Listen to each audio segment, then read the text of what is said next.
Live ভিডিওটা কেন যে বন্ধ হয়ে গেল আমি বুঝলাম না। একটু ঝামেলা করতেছিল বুঝলাম। তো চট্টগ্রাম প্লেস ক্লাবের আমি একটু আশেপাশে দেখাতে চাচ্ছিলাম আমি যেখানে অবস্থান করতেছি।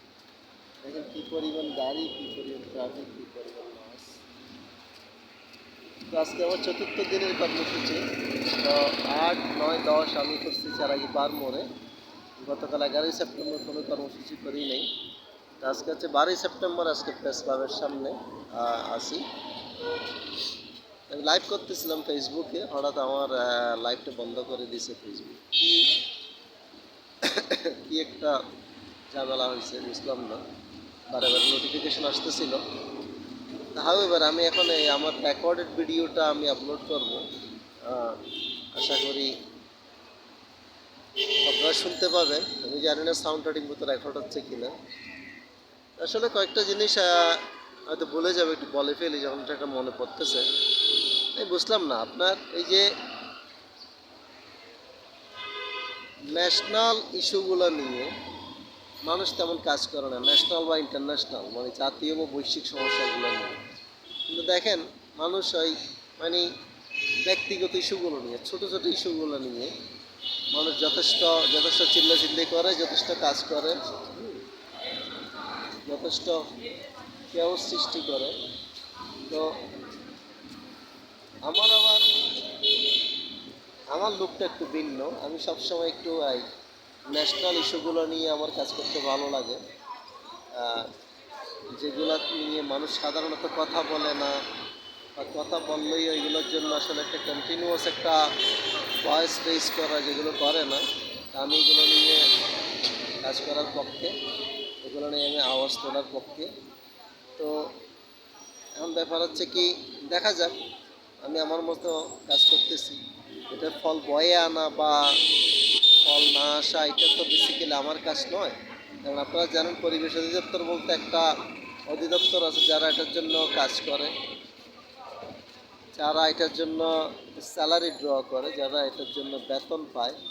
সো আমি কেন এখানে এটা নিয়ে আমি এত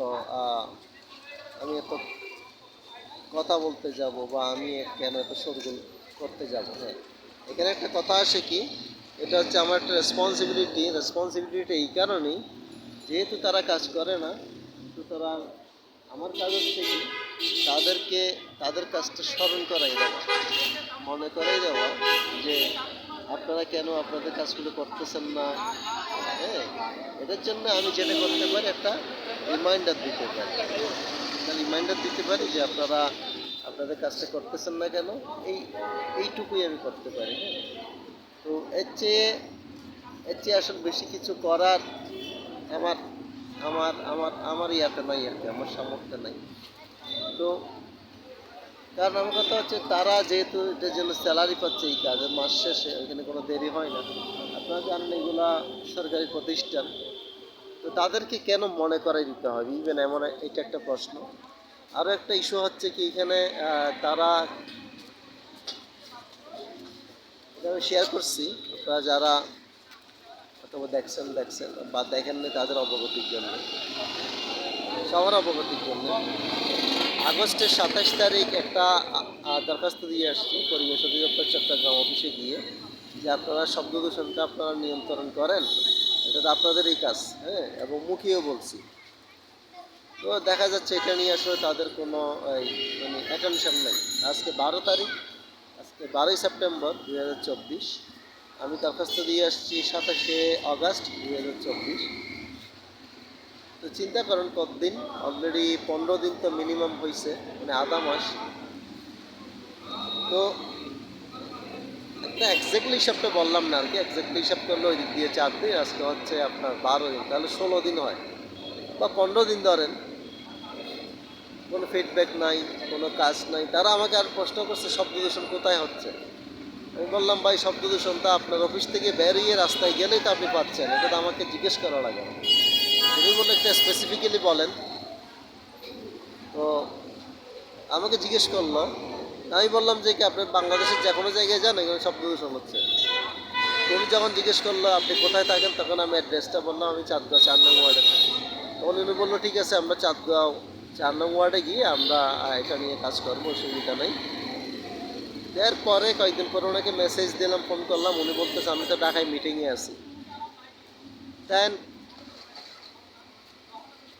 আমি বললাম তাইলে এটা নিয়ে কে কাজ করবে, উনি আরেকজনের ইন্সপেক্টর নাম্বার দিলেন, ইন্সপেক্টর মনির।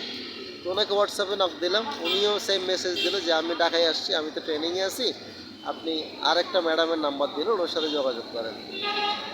আমার কথা হচ্ছে ভাই, আপনাদের কাজ নিয়ে এটা তো আপনাদের দায়িত্ব। আমি যে রিমাইন্ডার দিছি আপনাকে, এটাও তো আপনাদের জন্য লজ্জার, ঠিক না? এটাও মানে আপনাদের জন্য একটা দুঃখের বিষয়। আমি কেন বেতন পান আপনারা, আর আমি গিয়ে আপনাকে আপনার কাজ সম্পর্কে রিমাইন্ডার দিয়ে আসবো, এটা আপনার জন্য লজ্জার না? এটা তো আপনার অপমানিত, মানে অপমান বোধ করার কথা ছিল, কিন্তু আপনি তো অপমান বোধ করেন নাই, বরং আপনি আমাকে বলতেছেন, আমি যখন জিজ্ঞেস করলাম এটা নিয়ে কী করছেন, আপনি আমাকে একবার বলুন ওনার নাম্বার, উনি দে ওনার নাম্বার। তা আপনার ইন্টারনাল কাজ আপনি কাকে দিয়ে করাবেন সেটা তো আপনার ব্যাপার। আমি কেন আপনাকে এতগুলো রিমাইন্ডার দিতে যাব? হ্যাঁ, আজকে তো অনশন সহ আমার কর্মসূচি পালন করতেছি, আসলে একটু কষ্টও লাগতেছে। আপনি জানেন অনশন রেখে, অনশন থেকে কথা বলাটা একটু কষ্টের, তারপরে বলতেছি স্টিল সোফার সাইকেল। তো আমি আশা করব আপনারা ভিডিওটা শেয়ার করবেন, যেন মানুষ সচেতন হয়, মানুষ এগুলো নিয়ে কাজ করে। আর একটা দুঃখের বিষয় হচ্ছে কি, আহ, বেশিরভাগ শিক্ষিত বলুন, অশিক্ষিতদেরকে তো, অশিক্ষিতদেরকে তো চ্যাপ্টার থেকে বাদ দিলাম। এই যে আপনি এখানে, আজকে আমি এখানে চট্টগ্রাম প্রেস ক্লাবের সামনে বসে আছি, বেশ কয়েকটা সাংবাদিক আমাকে দেখছে আমি কি নিয়ে বসে আছি, কিন্তু তাদের কোনো অ্যাটেনশন নেই। অন্তত তার নিউজগুলো করলে মানুষ জানতে পারতো যে আমি এটা নিয়ে 2022 সালেই কাজ করছি, আজকে আবার 2024 সালেও এটা নিয়ে আমি, হ্যাঁ, রাস্তায় নামছি, এটা নিয়ে আমি কাজ করতেছি। তো অন্ততপক্ষে একটু প্রশাসন জানতে পারতো যে তাদের কাছ নিয়ে আমি রিমাইন্ডার দিয়ে যাচ্ছি, আমি এগুলো নিয়ে সংগ্রাম করতেছি। 2022 সালে আমি আমার ছেলে মেয়েকে নিয়ে আমি অনেকগুলো প্রোগ্রাম করছি, তখন তো একদম রাস্তার মাঝখানে বসছি, আপনার চারাগি পার মোড় উত্তপ্ত রাস্তায়। ইট ওয়াজ ভেরি ডিফিকাল্ট, এটা অনেক কষ্ট ছিল, এবং অনশনও করছি তখন 6 দিন যাবত, সকাল 10টা থেকে বিকাল 5টা পর্যন্ত। এটা অনেক কষ্টের ছিল, তবু করছি। তো দেখেন, এরপরে যদি প্রশাসনের যদি টনক না নাড়াতে পারি, এটা তো আসলে ব্যর্থতার দায়টা তো আমার গাড়ে আসে। এটা তো জাতির ব্যর্থতা, যারা বেতন পায় তাদের ব্যর্থতা, এবং আমাদের সামগ্রিক সবার ব্যর্থতা। সো স্টিল আমার মনে there is a light somewhere. আমার মনে এখনও, আমি নিজেকে নিজে আলোকিত করি, নিজেকে নিজে ইন্সপায়ার করি, নিজেকে নিজে মোটিভেট করি। তা আমার দেশ, আমার জন্মভূমি, আমার দেশের সমস্যা হলে এটা আমাকেই আসলে কাজ করতে হবে, আমাকে লড়াই করতে হবে, আমাকে সংগ্রাম করতে হবে। তা কেউ এগিয়ে আসবে না, কেউ এগুলো নিয়ে কথা বলতে হবে, কোনো বিদেশি আসবে না, কোনো এলিয়েন আসবে না। সো আমার দেশ নিয়ে আমাকেই কথা বলতে হবে, কাজ করতে হবে, ফাইট করতে হবে। তো আমি আমার জবটা করতেছি, আমি আমার রেসপন্সিবিলিটি পালন করতেছি। এখন আপনারাও যদি মনে করেন না, আপনারা একভাবে না একভাবে আমার পাশে থাকবেন, পাশে দাঁড়াবেন, তো আপনারা ভিডিওটা অ্যাটলিস্ট শেয়ার করবেন, যেন আরও অনেক মানুষের কাছে এই মেসেজটা পৌঁছে যায়, এবং যেন মানুষ সচেতন হয়। এবং আলটিমেটলি এই যে নয়েজ পলিউশন আপনারা শুনতে পাচ্ছেন, যেখানে আমার আমার ভয়েস মনে ঠিক মতো রেকর্ড হচ্ছে না, এত এত নয়েজ পলিউশন। তো এটা যেন একদিন বন্ধ হয়, আমাদের দেশ, আমাদেরকে ঠিক করতে হবে।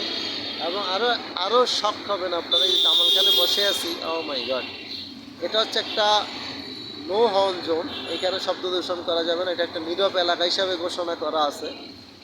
এটা পরিবেশ অধিদপ্তরই ঘোষণা করছে, কিন্তু এটার আসলে কোনো বুঝতে পারতেছেন, বাকিটা তো আপনারা শুনতেছেন, এটা কোনো আসলে নেই, ইফেক্ট নেই।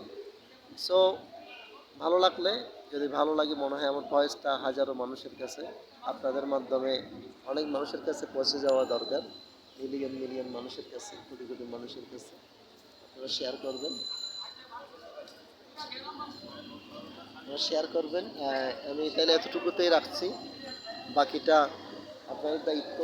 আমি আমার দায়িত্বটা পালন করলাম, আমি আমার দায়িত্ববোধ থেকেই এই কাজটা করতেছি, বাকিটা আপনারা করবেন। দেখা যাক কে কী করতে পারলাম। ঠিক আছে, ধন্যবাদ সবাইকে।